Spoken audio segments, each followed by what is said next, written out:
Bonjour à toutes et tous, bienvenue dans les coulisses du Grand Lyon. Mon invité du jour, Christophe Bouvillier, bonjour. Bonjour. Vous êtes le maire de Chasse-sur-Rhône. Alors, dans votre commune, au sud de l'agglomération lyonnaise, vous avez mis en place un conseil des sages réservé aux citoyens de plus de 65 ans. Vous connaissez les conseils des enfants pour former les jeunes Mm. à la démocratie locale, mais des anciens, vous n'en aviez pas assez dans le conseil municipal? Non, bizarrement non. La moyenne d'âge du conseil municipal est plutôt en dessous de 50 ans, avec plutôt des gens actifs.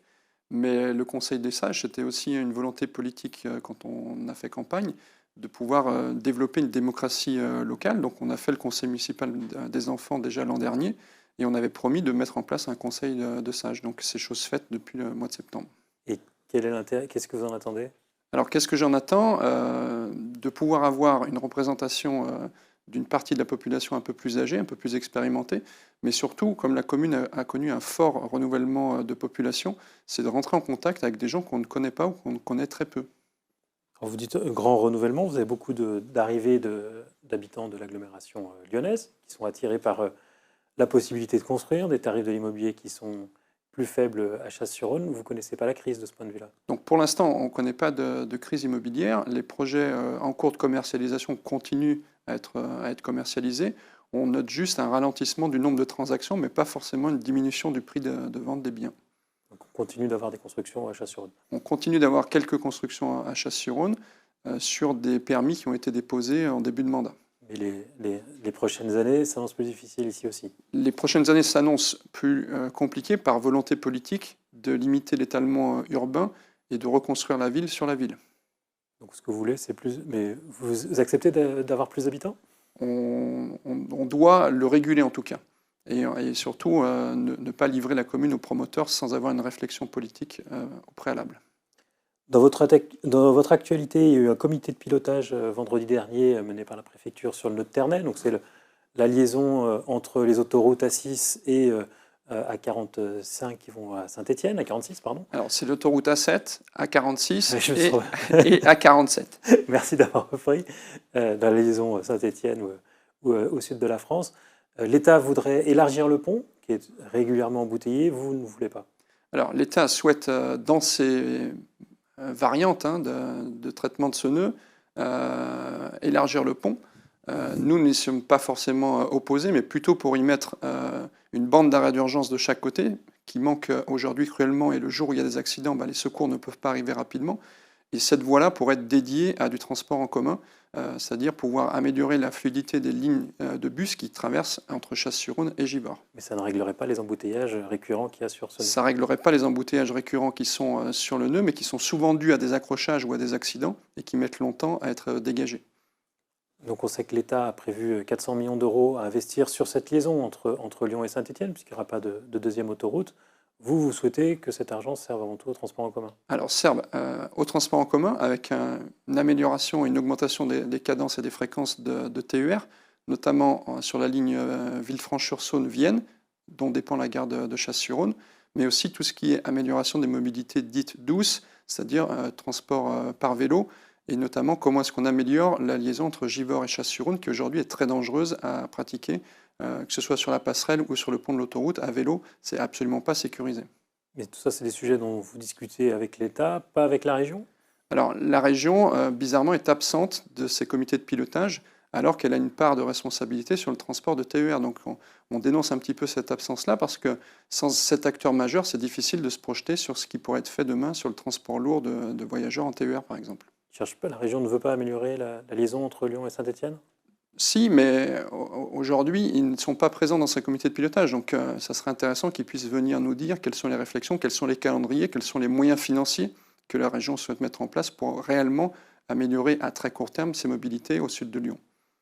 Vous avez dit un mot de vélo. Vous êtes aussi concerné par la Via Rona, la liaison qui doit qui doit relier le sud de l'agglomération à Givors et puis à Chasse-sur-Rhône. Elle va se faire finalement? Alors la Via Rona aujourd'hui est en pointillé entre le sud de Lyon et Givors. Il est même conseillé dans les guides de prendre le train pour rejoindre la gare de Givors ou la gare de Vienne. Donc ce n'est pas une réponse à tout ce trafic de voyageurs qui utilisent la Via Rona.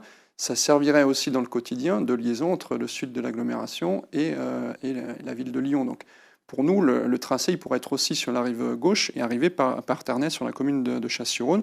Et on revient à ce que je disais tout à l'heure, comment est-ce qu'on franchit en sécurité le fleuve à hauteur de Chasse pour aller à Givors. Aujourd'hui, ce n'est pas sécurisé, je l'ai dit tout à l'heure. Et là, c'est un dossier, encore une fois, de la région. Vous êtes élu au conseil régional. Je suis élu au conseil régional et on interpelle régulièrement Laurent Wauquiez sur la politique de TER, sur la réouverture de petites lignes, sur la politique vélo. J'ai porté plusieurs fois des amendements en ce sens qui n'ont pas été suivis par la majorité. Est-ce que vous avez pris comme une bonne nouvelle l'annonce du gouvernement de financer des RER métropolitains en France ? Alors oui, parce que l'État est attendu et avait fait des grandes annonces au cœur de l'été. Maintenant, quand on voit le montant qui a été divulgué par le gouvernement et quand on le ramène au nombre de régions, ça ferait en moyenne 58 millions d'euros pour notre grande région Auvergne-Rhône-Alpes. Ce n'est pas à la hauteur. On a besoin de 10, 20, 30 fois plus pour développer des projets lourds de RER lyonnais, mais aussi du côté de Grenoble, par exemple, pour la partie sud de l'Isère. Et c'est un levier, l'État attend les régions là-dessus. Oui, sauf que le Citral est prêt à discuter. La région est un peu plus réticente parce qu'elle préfère parler d'investissement plutôt que de fonctionnement de ce transport.